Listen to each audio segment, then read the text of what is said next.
আমি একটা জিনিস লক্ষ্য করতাম যে ওই মেয়েটি যে আমার সাথে আমার যে রুমমেট ছিল ও হঠাৎ হঠাৎ না কেঁপে উঠতাম। অলমোস্ট আমি শুয়ে পড়েছি, হ্যাঁ, ঘুম আসছে না, ইধার ওধার করতে করতে 1টা 1:30 হঠাৎ করে দেখলাম কারেন্ট নেই। বাইরে দেখছি বৃষ্টি পড়ছে ঝিঝি ঝিঝির করে, বাইরে প্রচুর চলাফেরার আওয়াজ, একসাথে না 4-5 জন চললে যেরকম আওয়াজ হয় সেই রকম আওয়াজ হচ্ছে।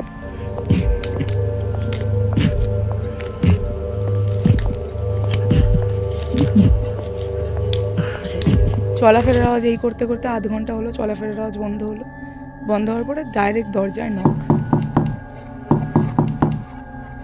হঠাৎ করে একটি ছেলে এরকম মেসেঞ্জারে পিং করে, সেও বাঙালি, তুমি যে লোকেশনে চাইছো একটা এরকম 2 BHK খালি আছে। তো আমি একদিন সন্ধেবেলায় গেলাম, মোটামুটি বিকেল হবে এরকম, আমি গেছি।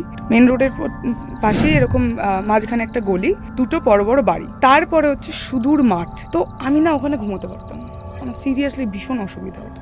ফিল এটা করতাম যে কেউ না আমার দিকে কনস্ট্যান্ট এরকমভাবে তাকিয়ে রয়েছে।